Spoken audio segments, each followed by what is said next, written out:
Good afternoon, everyone. Welcome.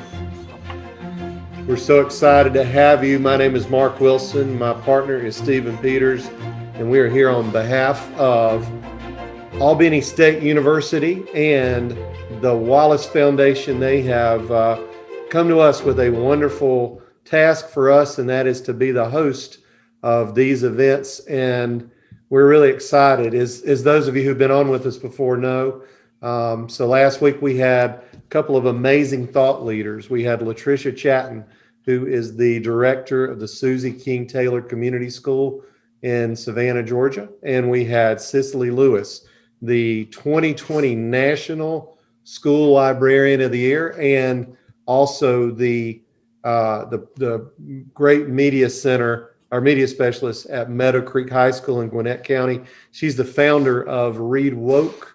Those two superstars, Stephen, boy, I'm still buzzing from last week. What about you? Yeah, it wasn't surprising to me because, of course, we had time with them in the prep the week before. And when we finished prepping with them the week before the webinar last week, I knew it was going to be something special, and it certainly turned out to be. It was wonderful. It was wonderful. Well, this is going to be special today. Let me introduce our panelists, and then we'll talk about what our format for this afternoon. First off, we have Cheryl Clark. Cheryl is currently, as this red hot moment, she is transitioning from assistant principal at Central High School in Carroll County Schools. And Cheryl, you got a new job. Congratulations. We're proud for you and proud of you. Cheryl is the director of the Goals program and the virtual Carroll County Schools. Cheryl, tell us a little bit about that, about your new job. So my new job is to head up all of our alternative programs for the Carroll County school system. So with that, I am over the GOLD program, which is our disciplinary alternative school, the extended day program, and our newly designed online campus that will open in the fall of this upcoming school year. Awesome. So you're director of 3 programs. Make sure that they send you 3 paychecks, Cheryl, because you're doing a lot of work there. So, Cheryl, it's great to have you with us today to talk about what we saw last week. Also with us today is Jim Finch, and Jim is the principal of Mary Persons High School in Forsyth. That's Monroe County, where Jim has been the principal now for over a decade. And that is amazing. Jim serves as the past president of the Georgia Association of Secondary School Principals, and is also the producer and director and star of GASSP High School podcast. Jim, how are you doing? Doing very well. Thank y'all for having me today. We're excited to have you. Tell us about the work that you all do with the podcast and what people can get from that. Well, the COVID has kind of slowed us down a little bit. I don't have as many principals or assistant principals who are willing to talk right now because they're a little bit deeper in the work that's going on. But before we had a couple of guests last semester. We haven't had any this semester. But what we try to do is just kind of talk about the work that educational leaders in Georgia try to do. And what we're trying to do is, one, support high school administrators all over the state, to get them more involved with things like GALE and GASSP, and to try to introduce the power of networking. And we're so much more alike than you really think that we are, just because I'm in Forsyth, Georgia, a very rural district in Monroe County, just north of Macon, doesn't mean that I don't face the same issues that may go in at a larger high school in Gwinnett County. So that's one of the things that I'm trying to do, is try to connect as many people as we can across the state in order to, bring awareness to some of the issues that we have to face. A lot of us did a lot of things with COVID, and through your help, obviously, Mark, we were able to connect a lot of people last spring to just some shutdown issues that we were facing. And then I was able to also talk with several administrators about opening up a school year under a pandemic as well. And soon we'll be talking with more educational leaders across the state about how to go into maybe year 2 and what's going to change and what's going to stay the same. And what would you like to keep at your school that you weren't doing prior to COVID, and what do you think is now working? Because everybody has a lot of opinions on what it needs to look like year 2 post COVID. So that's just a lot of what we try to do with the podcast that we put on. It's just called the Georgia High School Principals Podcast, and you can find it on any of the podcast listening platforms. Absolutely. Jim, thanks for your service in that. It's an important thing to, as you said, to connect people to ideas and to each other. Speaking of connections, Moneak McCrary, she connects our different worlds in Taylor County. She's the middle school principal. She's previously been a director in her school system, school-wide, and she's also worked at Chat Flint Risa, and she is a true Viking down in Taylor County. Moneak, tell everybody a little bit about, if you will, about what's going on in Taylor County and your work as the principal there. Well, the work as a principal, I'm sure echoes what everyone is going through right now.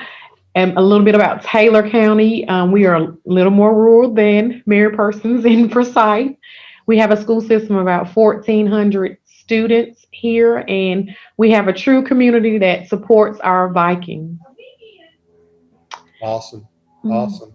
We're excited to have all three of you with us today. And Stephen's he's gonna take the wheel here in just a minute. I want to show you briefly a little bit about the people who present this to you, our friends at Albany State University. Take a listen, if you will.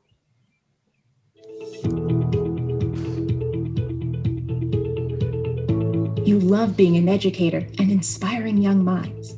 And yet, all around, you see gaps. Students need inspiration. Teachers need coaching. Districts need leadership. Parents and communities need engagement. With the right tools and preparation, you can make a difference as an educational leader to help students thrive, to improve systems, to foster success for districts and communities.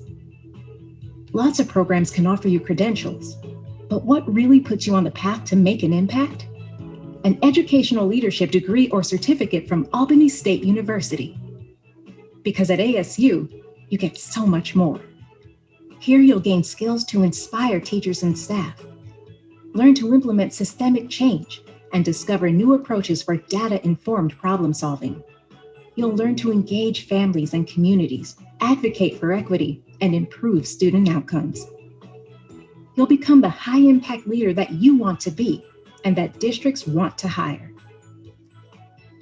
All in a nationally recognized program reimagined by educational experts with academic rigor and customized guidance from faculty, mentors, and coaches who are invested in your success.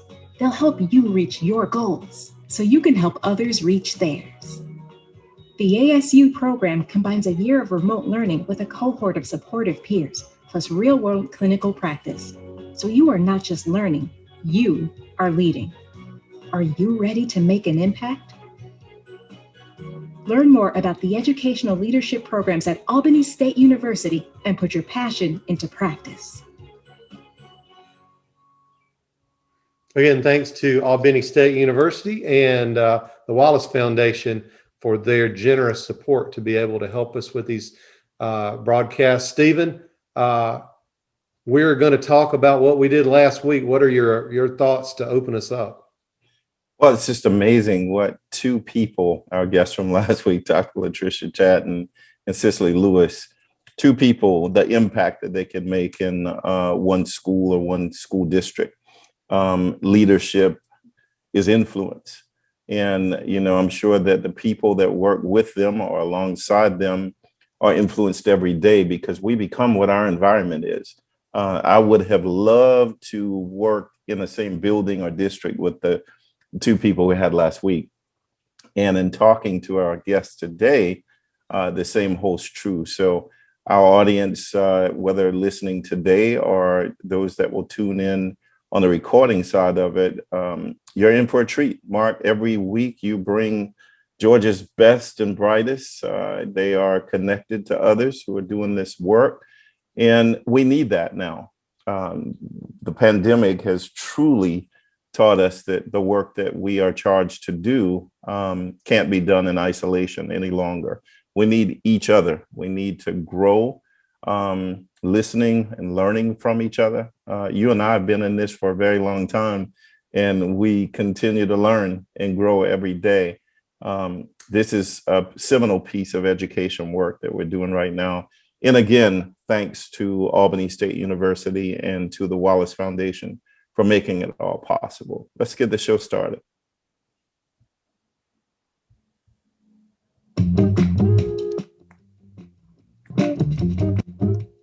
Your school and in your library and beyond that's focused on equity.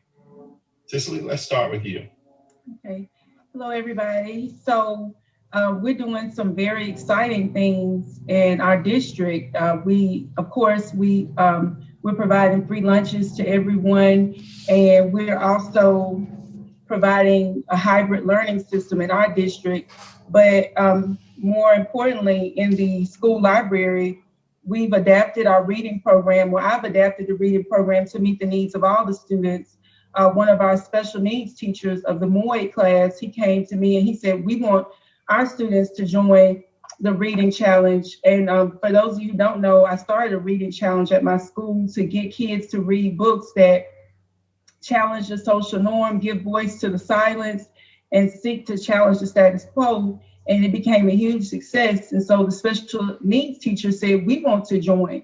And so I quickly had to pivot and make that opportunity available for them. It's the best decision. So we had a read book program for those students, and we read 100 picture books, and it was a huge success.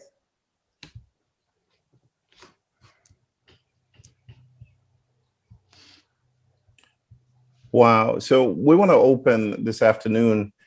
Cicely Lewis, I equate her to that same kind of power that she has. That's probably why I said that. She talked about a lot about what her district is providing. She also used the word adapting.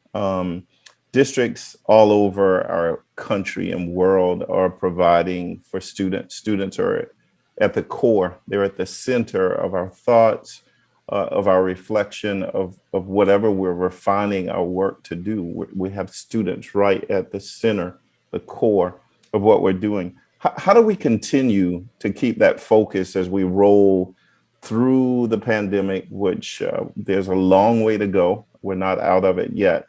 But how do we continue to keep that focus? And because the subject last week was on equity in our curriculum, what impact does that have on your students where you're working?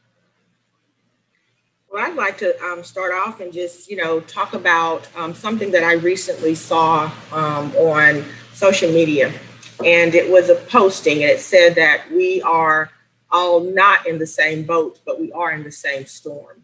And, I liken that to what we are experiencing when we think about equitable practices. We think about diversity and inclusion. And one of the things that I started when I first came to Central High School was that I looked at our school data. I looked at the demographic data specifically, and then I also looked at some of the past lesson plans over that summer to see what teachers had been utilizing in their classroom in terms of curriculum. And one of the first initiatives that I started was to key in or focus in on literacy, because I do believe that as an English major, I do believe that literacy and understanding the way that peoples live across the world, the way that I am seen, the way that I'm viewed is very important to the success that I'm going to have currently as well as in the future. So I wanted to open up the teachers' minds to the access that students can have in terms of experiencing literacy from their subject perspective, but also making those connections and growing that connection from text to self, text to text, text to world, so that they could have a broader view, a broader concept on some of the issues and dynamics with which students are going to be faced. And it's so interesting that a couple of years after that, the societal norms kind of just changed for all of us. Things started to shift. And I think that just exposing, understanding that there are so many facets of human nature that are dynamic, but they're ever changing. And having that opportunity to share that and to open up not just the students' minds, but our teachers' minds to realize that there are so many complexities, there are so many pieces that make up just one single entity in life. I think that was important. And from them, just thinking about literacy, teaching students to, in their science classes, read like scientists, in their math classes, read like mathematicians, and really start to think and process deeper, not just for the purposes of understanding the content, but so that they would be able to live and breathe and be successful within the world and society at large. Now we see why your district just gave you 3 jobs. They're investing in you, but I tell you what, they invested in the right person. You really have a firm grasp. I'm a literacy person serving as the president of the board of directors for International Literacy Association. So of course I have chill bumps right now just thinking about the focus that you have from a perspective of literacy serving as a foundation for everything else that happens for children in a school district or in a school. Let's hear from the others. Moneak?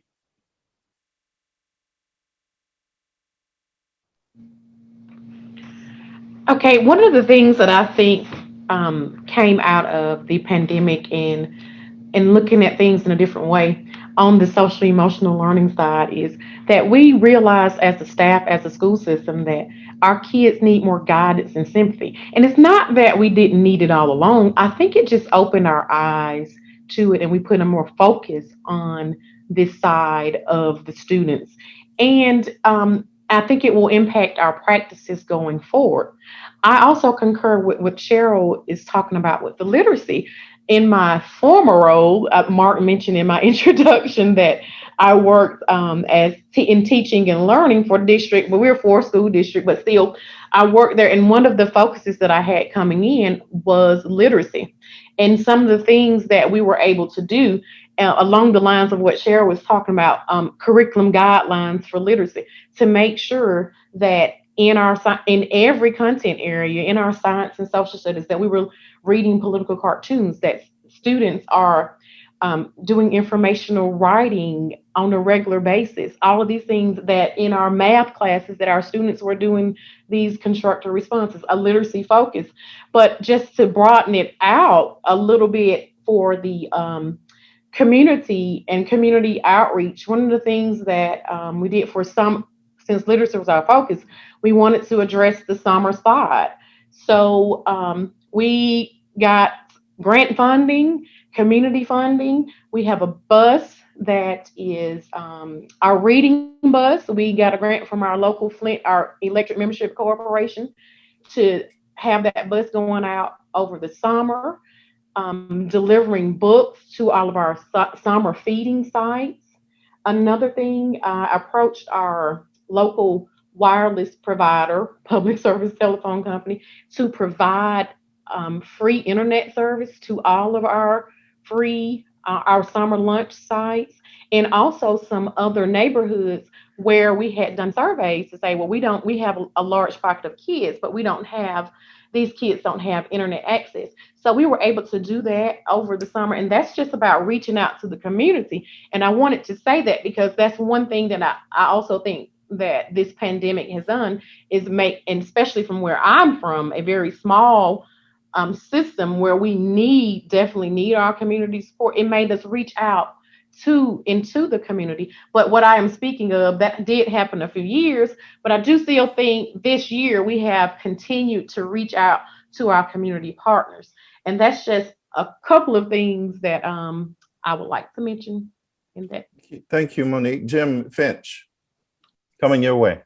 Yeah, just to piggyback on some of that, what Moneak said that they were doing over in Taylor County. We've done some of the same items here as far as access to Wi-Fi. We've parked a couple of buses. We've put some other access points at other standing buildings throughout the community. And I know that I'm not about to tell you anything that's shocking to you, but if you if you ever thought there was a poverty gap when everyone was face to face, wait till you go online or do some type of blended learning experience, and the gap just does this. So fortunately, about 10 years ago, we started doing a lot of the work in the blended learning environment here at Mary Persons in Monroe County. And part of that work was, one, we wanted to prepare students for what we were always talking about lifelong learning, but we found out that our learning started and stopped at the classroom door. And we thought that one of the best ways to maybe extend that learning was to start using a learning management system in every classroom. And at first, we started trying to, pilot some areas where we used a paid learning management system. In other areas, we would use a free system like Edmodo. Fortunately, in 2013, our system made a switch from being a Microsoft school to a Google school. And when you moved into being a Google school, you got all of the Google suite, part of which is a Google Classroom, which works as a de facto learning management system. So fortunately, here in Monroe County, we were actually ahead of the curve when it was time to transition everybody to online. One of the things that we were behind on, though, was access to hardware and Wi-Fi. And since the shutdown and since COVID last year, we have moved our school. We'd always been working ourselves towards a one-to-one school, but we were having to do it in very lean budget years and had to kind of work ourselves up to it where we were buying classroom sets for every teacher. Once we got to the point last year, we were about 5 classroom sets short of having a Chromebook for every student. So we had to maybe shift some of our budget focus around and said, okay, we're going to go ahead and complete the whole school. And at least every kid is going to have a device. So starting in 2020, fall of 2020, every student at Mary Persons had a one-to-one Chromebook device. That's not anything earth-shattering, other than the fact that we slowly worked ourselves to it and in a very disciplined approach. The other thing that has occurred since then is our system has worked with our local county commissioners to invest in our infrastructure in the county to where you don't have to, where we're still going to have to maybe put out some of these access points, but we're trying to expand internet access throughout our entire county through the city of Forsyth, the county of Monroe, and the Board of Education of Monroe. And what that looks like, I think there was about a $318,000 commitment from our school board, as well as a financial commitment from those other 2 governing bodies that I just mentioned. And we're looking to expand internet access. And we feel like with those efforts of making sure that every kid has a device and every kid has access to expanded internet, then we'll be able to address the learning loss that goes on in math, reading, and English language arts. Wow, that's just from the first clip, Mark. And before you go to the next one, let's kind of unpack this and scaffold it just for a second. I'm wondering, as an educational leader of 4 decades, why there's even a need for Read Woke that our guest last week founded and is passionate about. It's a wonderful, wonderful program.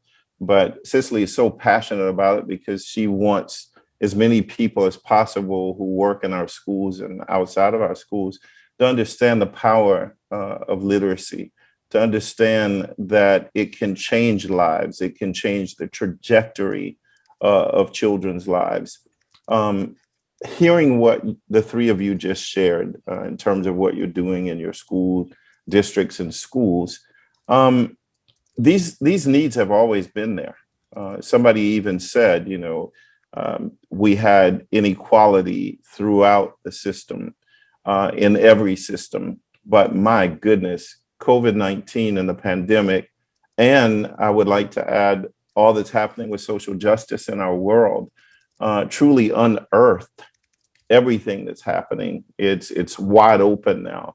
But what's beautiful to me is to see the educators at every level, from school leaders to paraprofessionals to bus drivers to food and nutritional staff to those parents who have stepped up as partners who used to be consumers of public education. Now they're our partners. Jim just talked about the partnerships with business and industry.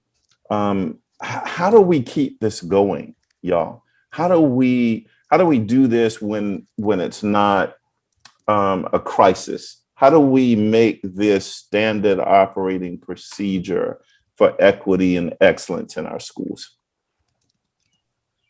I'll answer a little bit of that. I think, COVID started teaching us what was really important and what you really needed to start to focus on.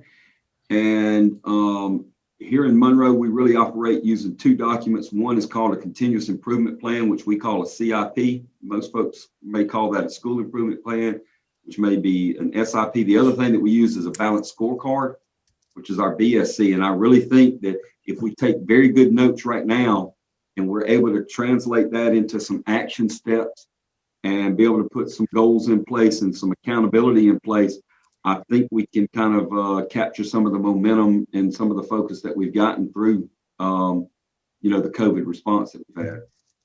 Very good. Very good. Thank you for adding that. Moneak, Cheryl, anything to add? I feel like right now fiscal responsibility is going to be key. One of the initiatives that our superintendent started years ago was that he worked on the SPLOST 2 years in advance. He made sure that he had a percentage earmarked just for technology, just so that we would have that ever-changing part or component of education taken care of. As you know, our devices are changing rapidly with new technologies that are being developed and established, as well as what Jim mentioned earlier, some of those learning management systems. They are producing them at an all-time, super rate. A lot of companies are maximizing on these opportunities, but I do feel that much of what they are packaging, we have that wealth of knowledge within our corners, within our school building, so that we can foster very much of the same information that we're getting from these companies and corporations. I just think that fiscal responsibility is what is going to keep us moving. If we falter in that way in any form, then it doesn't matter, about the partnerships. It doesn't matter about the stewardship or the feeling that we have intrinsically to do the work if we do not have the means by which to do so.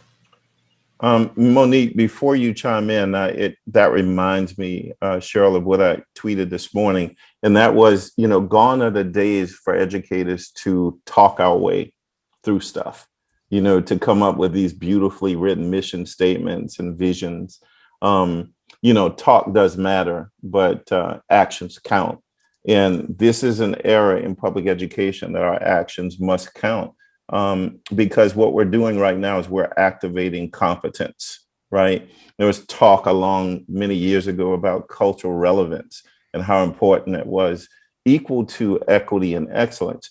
But cultural relevance was nothing without cultural competence. Right? This is the year 2021 that we have to make sure that our leaders are competent and that we help our teachers and staff, those supporting their work, activate competence along the way. This is a critical moment in public education. The landscape of public education has changed. Thanks, Mark, for that. Okay, Moneak, you, and then we're going to go to the second clip. Okay, gosh, I feel like we're on the same wavelength. The note that I wrote down was about making sure that we keep making steps forward and not, we get, it's the time of the year where we get everyone at the table to talk about our plans, our improvement plans, and we have a lot of dialogue going on. And I wrote down to make sure that we're taking steps forward, even at the beginning of the year, like, for example, with the teachers at my school, when we were talking about how do we address what's going on in the world? How do we make an environment, a culture where it's okay for the kids? Well, first that had to be made a culture for the adults to be comfortable to go forward, move forward, make a step forward with the kids. And I think in action, that's what making steps forward. And I think that's important for us to keep a focus on that, go moving forward. Mm-hmm. Very good. Very good. Thank you, Mark. Let's move to the next clip. Sources, we've distributed Chromebooks to so many students that I can't even keep up with it. So all of our students have access to devices in the building. We've also delivered hotspots to the students, because when we think about equity, we have to think about equity of access and making sure these students have these resources. And that's something that I'm really big on. And also making sure that my students have books. Many of my students, they don't have parents who can take them to Barnes & Noble and Books A Million and buy books. So I have ebooks and audiobooks, and I've seen a 72% increase in my ebook and audiobook circulation. So reading is happening. Cicely makes a very important, critical point, in my opinion. It reminds me when I was a superintendent, there was this great program that was available. And the intentions were wonderful in the sense that this organization wanted to put free books in the homes of students who were learning to read from 3 years old, 3 to 5. But you had to go on the internet and you had to register and you had to fill out these forms to be eligible to gain access to those free books. And after 2 or 3 years of, almost $1 million worth of books being distributed around the world, the company found out that the people who were going online filling out the forms were the ones who could afford to buy their children's books. So when Cicely last week talked about not only equity is not enough, you need access. Let's talk a little bit about those two pieces coming together in your school, in Moneak's case, and District Cheryl and Jim in your school as well. So, when you think about access and you think about equity, most people see transportation. They think about closeness and proximity, if you will. And, I have to think back to my upbringing. Grew up in extreme poverty, but one of the things that did make a difference was that I had access to reading, to books. My mother did not drive, but we would take the 5-mile trek to the local library so that I could check out books, to read books. And I'm telling you, that was my escape. I found freedom in doing so. Even when at the school we were limited to checking out 2 books at a time, and I feel like, that's a disservice, especially to students who are avid readers, those who want to ingest knowledge in that way. Yeah. But my mom, didn't falter. She was like, what, I can't drive, we're going to walk. And she pushed forward to make sure that I had the access that was, kind of not given in the community in which I grew up in. But I said all that to say that when you think about access and you think about the limitations that it places on certain people, depending on their socioeconomic status, then I think that we have to also lend credence to the fact that there are some avenues by which we can bypass that. When you think about literacy and anything, any form, if you look at something, if you're looking at a photo, an image, that's literacy. Anything that can be interpreted or read, anything that can be synthesized, if information can be pulled from it, then that is literacy. We have to start to rethink how we're going to introduce students to these pieces. Many of our students will look at a meme and gather all the information that they need. They will make their decision on how they want to vote. They will make their decisions on how they feel about social injustice based solely on a meme. So the access that they have to those pieces, I think, are very important. So if you have a teacher in the classroom, if they just pop up that meme and give students time to just think about and process and have conversation, so much can come out of that, just exposing them to those simple images. And I think that we think access in terms of transportation, place, and proximity, but we have to rethink and reimagine what we're doing within our schools, within our classrooms, and also what can we share with parents that they can do in their homes to ensure that their students are given opportunity to have these conversations. Yes, absolutely. Moneak and Jim.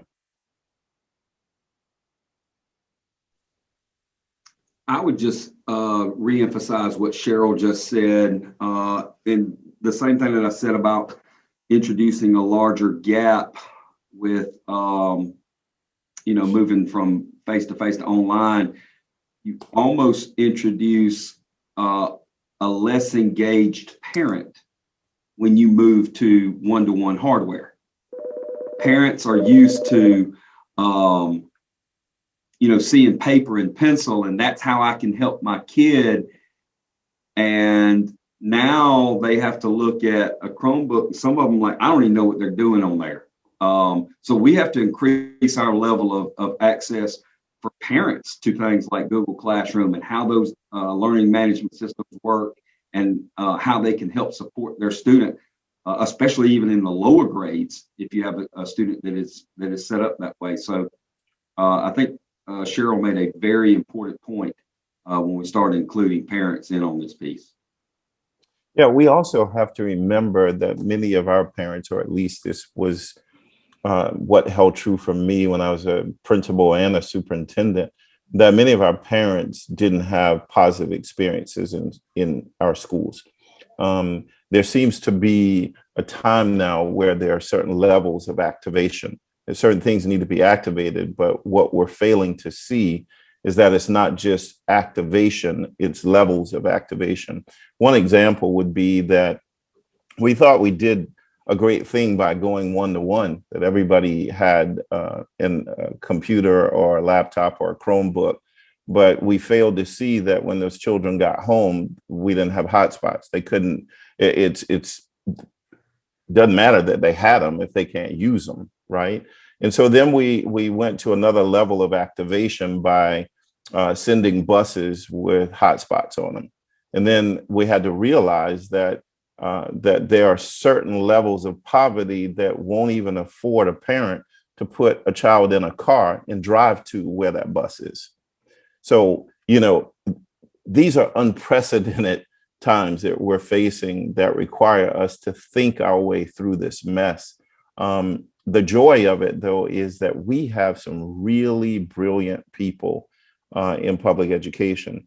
And Mark and I are doing our very best to expose people to others doing this great work in Georgia and around the country.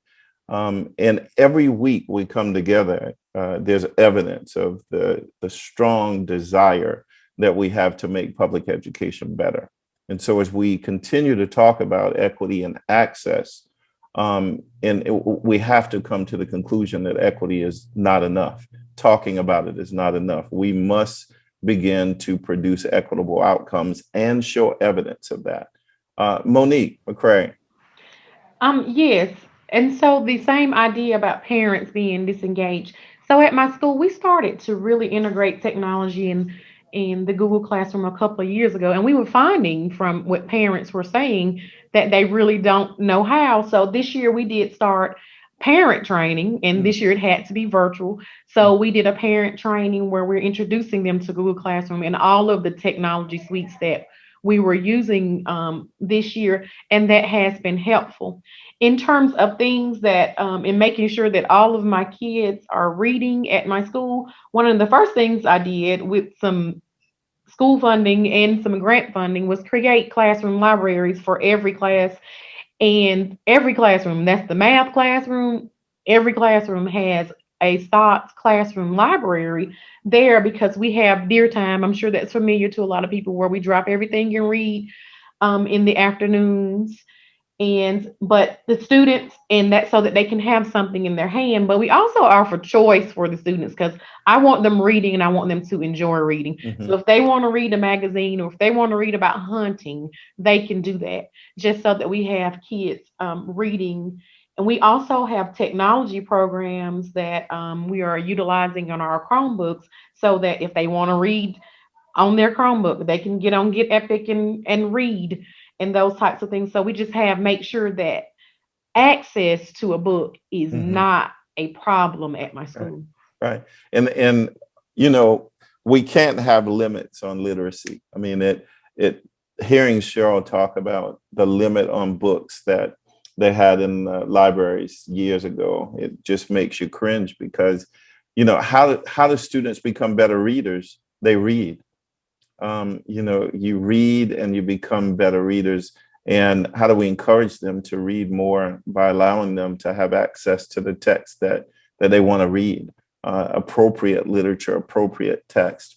And now it comes in so many forms. Hearing Cheryl talk about memes, 5 years ago, it didn't even exist. You know, it's like, okay, now we are in the 21st century in 2021, where students are learning from memes. They're being guided by looking at a simple meme and then collecting their thoughts and activating action from there. We have to keep up with these changing times in a sense that we almost have to be future ready now as educators.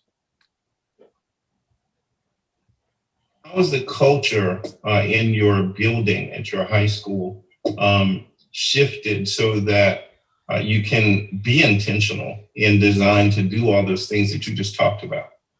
Well, now I think in the past, you know, people didn't want to talk about some of these topics, diversity, cultural diversity, social emotional learning, things like that. I think we pushed those to the side and was like, you know, we got to work on these test scores. But now with the pandemic and the social unrest that's going on around the world, people are listening, they are learning. We have people who are coming to me and saying, hey, I never ever looked at things this way, and I want to learn, and I want to know how I can help, and can you give me resources? And there's just to me, there's just this spirit of openness and learning and a vulnerability about the teachers here. They are really, really seeking to get these answers. And even my district, they did a programming, and they invited me to be a part of, which I was really excited about, because most people, when they think about leaders, you think about the assistant principal, the superintendent. A lot of people don't think about the school librarian, but I truly believe that you can lead from wherever you are, and I lead from the library. I'm a school leader. So I have been given an opportunity and a platform. I'm sitting in a meeting with the associate superintendent and my former principal, who is now the chief equity officer of equity and compliance, some big long title.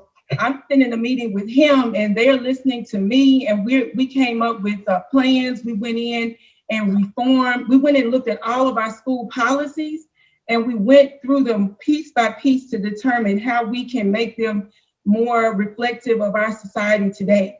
And it was truly an eye-opening experience for me. And it really shows that my district is really listening. And so I guess the overall environment that I'm seeing now is this openness and willingness to learn, and looking and seeking for answers, and realizing that we don't know everything. This was everybody's first year. So it was a great learning experience. Mark, I saw the smile on your face as Cicely went into her piece. And I'll repeat for those of you who weren't here last week, and for those of you who were, bears hearing it a second time. There's nothing more powerful than a humble servant leader with a warrior spirit dedicated to a purpose. And that's who Cicely Lewis is. She has that warrior spirit, and she's certainly dedicated to a purpose. She mentioned some powerful words, Mark. She mentioned being vulnerable. And I know a lot of people who are still in the throes of this pandemic and still trying to find their way, not out of it, but how do we recreate a new normal for our schools? Because the old normal didn't work. She mentioned vulnerability. She mentioned the school librarian, the role. And for those of us who went to school a long time ago, we remember our school librarian, right? Some of us are older than others, but we all remember the school librarian. It brings a story to mind about a principal who was a just phenomenal principal. But his teachers found out that this new principal is coming into the school was a former PE teacher. And they didn't feel like he was credible to lead the school because he didn't have the background, the science background that they had, didn't have the math background that the math teachers had. And his first faculty meeting, he made an announcement the day before for the teachers to report to the faculty meeting in comfortable clothes. And as the faculty came to the auditorium door, each of them received a schedule for the next 45 minutes. And they were broken down into 15-minute segments. Lo and behold, first class was PE.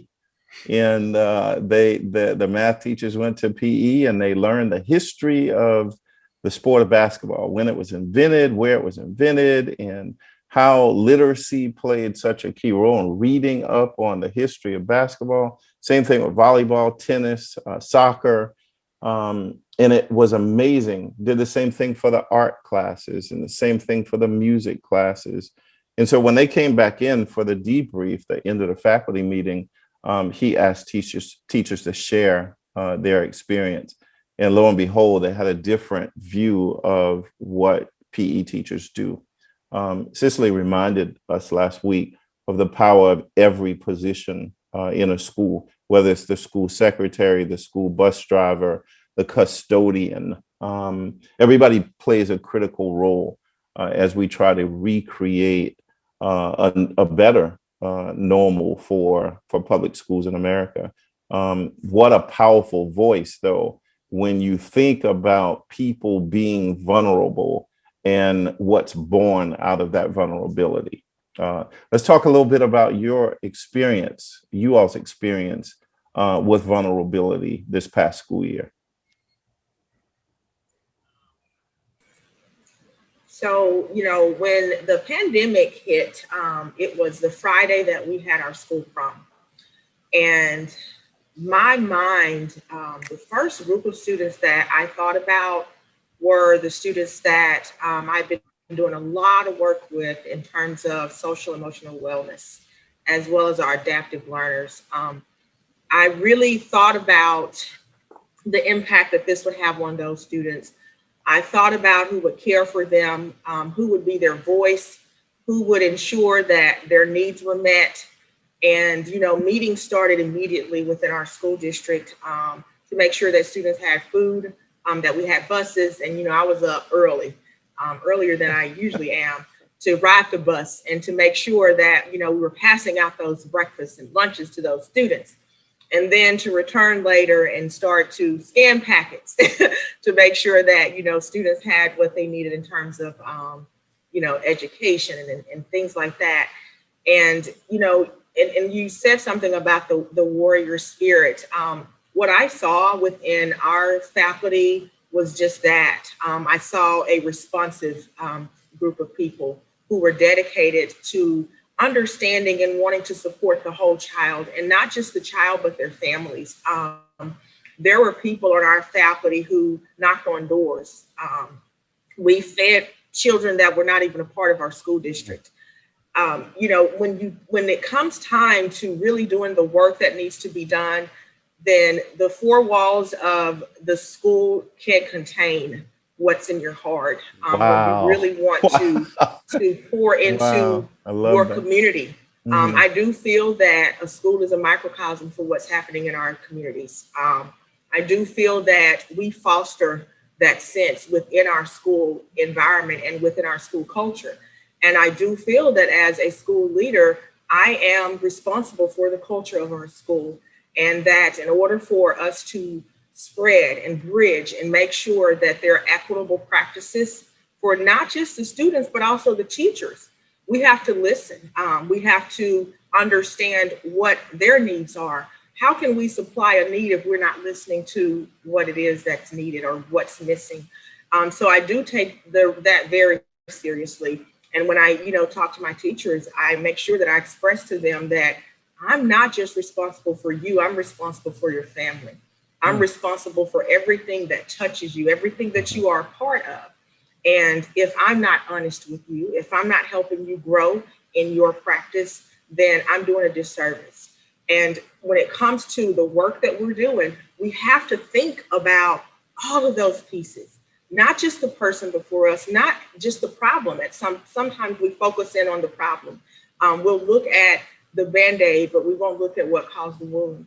And we have to make sure that we're exploring I'm talking the full scope of every problem, everything that we're presented with, so that we can then start to peel away those fibers and attend to what the real issue is.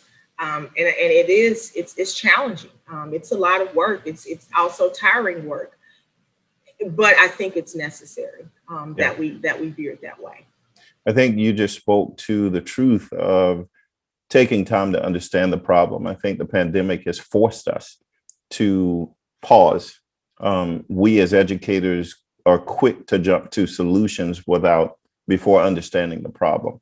And I think that's the difference now. We're taking time to understand the complexities of the problem so that we can bring solutions that are sustainable. Moneak, anything to add? And Jim?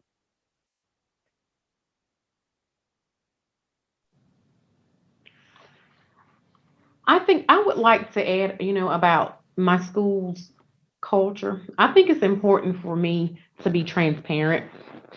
And on day one, when we came back together as a staff, that was my goal, transparency, to let everyone know in terms of the pandemic, how I was feeling and how it was okay for them to feel how they were feeling. And that's just something that I try to embed throughout my school culture at all times, is transparency. Now, one of the things, and I told them, we are faced, in everyone, same storm, different boats. I saw that. Same storm, different boats.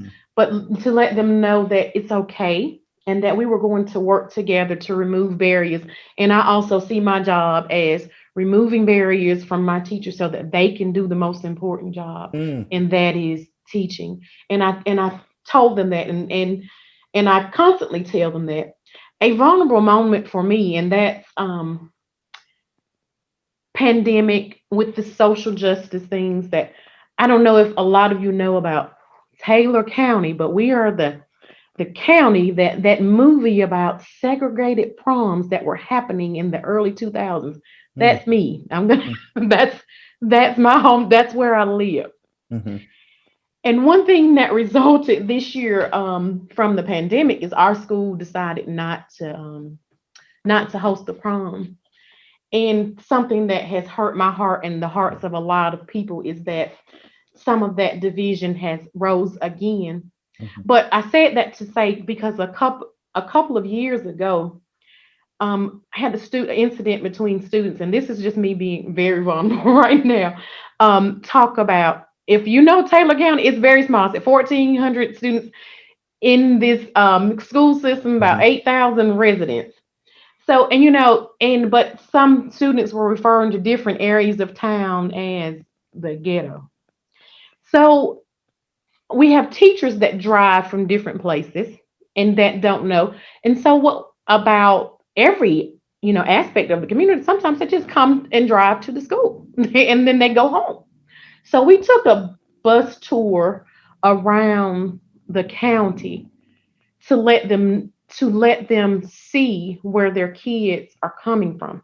And all of that, just fast forwarding to the future, I'm going to make it a little shorter. I'm not to fast forwarding to what's going on right now. I do feel that it's my responsibility because of what is currently going on right now. Like I said, the division is kind of spearing its head again, that I see further responsibilities with my students. It's my job to make them aware of this community and to try to level their thinking so that we know about each other, that we learn about each other. We need to know about each other because our communities are very much still divided. our community in Taylor County is still very much divided in terms of where we live. If that's what I mean, in terms of where we live. And so I just have this overwhelming drive to make the school the place, but we're having to reach out and to go beyond the four walls, to make that happen. And that's kind of what's on my heart right now as I've been thinking about it, because that prom issue is kind of hot again right now. But that's what's on my heart right now in moving forward at my school. Yes, and fortunate for them, they have you there as the leader. What a blessing it is for them to have you there. What a blessing it is for the district and the county to have you there as the leader. No one said this work was easy. Because if it was, anybody could do it, right? So, you stepping up as passionately as you are, embracing the challenge of leadership in your county, just know that you've got a supportive cast all throughout the state of Georgia here to support you in your work. Jim Finch, few parting comments from you, and then I want to get Mark Wilson in here before we bring closure to this session this afternoon. Well, just trying to piggyback on what some of the video said and what Cheryl and Moneak have been able to say.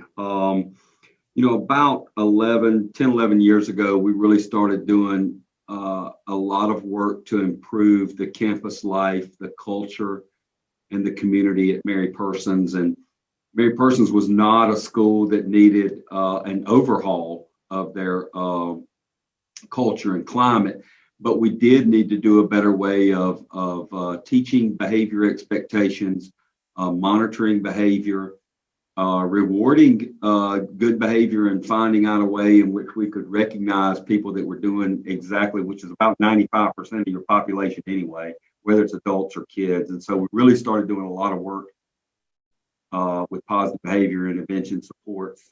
We developed an acronym called CHAMP here at Mary Persons High School. It stands for being courteous, being honorable, being accountable, motivated, and prepared. Our community and our school and our system jumped in it from the word go. We built it from the bottom up, from the elementary to the middle to the high school. We really started it out in probably the fall of 2012 here at Mary Persons. We helped our local RESA. We helped the state DOE to try to expand that platform into high schools. All the way up to the point where we were being recognized as a model school or a 5-star school through CCRPI and all that other kind of stuff. And then imagine being the principal of a school where you feel really good about the culture and climate of your school as being a 5-star school, and then kind of finding out that your school was ill-equipped to handle the social justice things that were going on around with that and the discussions that surround that. And so that was a very vulnerable time for us, especially me being a white male who always thought that I had the thumb on the pulse of how certain kids or groups or races or whatever. I always thought that I was right there next to it. And in being an educator, we're always too quick to respond and always have an answer like Stephen says, I'm a fixer. So if you bring me your problem, I will fix it. Okay, that's what I'm here to do. You might not like the way I fix it, but I'm a fixer. And I check it off my list and bam, bam, bam. Well, guess what? You can't bring me a social injustice problem and I can fix it just like that. Right. I can't. Right. Okay. Right. So fortunately, we had a very organic effort here at Mary Persons. Nothing that I'm going to take the credit for, but we had some teachers that reached out to me over the summer, even when they weren't on contract, and said, look, a lot of the social justice movement that was going on in this country occurred while we were on shutdown. Our kids didn't have a way to talk about it. They didn't have a way to flesh it all out. But at some point, that's going to show itself up into our classrooms. What are we at Mary Persons prepared to do about this? And of course, I'm saying, well, I don't know. You just brought me a problem I can't fix now again. So they asked if they could start a team called the Courageous Conversations Team. And it was designed to, one, give space for that kind of conversation to occur, but also to equip educators with, with some data that says this is what we really need to be talking about. And this is some of the work. You might not find this in the Georgia School of Excellence or Standards of Excellence, but these are the real things that are going on in our kids' lives. And in order to support their social and emotional learning, we have to start listening to some of the things that they feel like are injustices. And there may be an injustice in how they see themselves in the curriculum. How do you answer that? How do you respond to that? How do you move forward with making them see themselves in your teaching, learning, and every day? And it was just an effort that we started a professional learning community around here at Mary Persons. One was just to start the conversation. Two was to bring awareness to folks like me who thought they always had an answer for it, who thought that they understood it. And yeah, we can fix that. We can do this and we can do that. And so very humbling experience for us, especially me as a principal, because you find out how much you don't really know when you just stop, listen, either to your students or to your community members, or just to a group of teachers who wanted to start up a courageous conversations team. And again, this was not dominated by just minority teachers who said, we got to get this done. I mean, this was a very good mix of all races, gender, and I couldn't be more proud to work here. And again, I'm not saying that I took this and made this as an action plan in our CIP, because I didn't. This was something that was furthest from my mind. I was trying to get our school COVID ready to open up face-to-face in August. I'll tell you what, kudos to that group of teachers and to the staff at your school, but also Cheryl and Moneak. The work that you all are cultivating in your school districts truly create better conditions for students. I was trained by a leader who said, if you travel with problems, pack solutions. And I tell you what, there's a lot of travelers out there right now as we try to help each other through this storm, realizing that we're all in different boats, but in the same storm.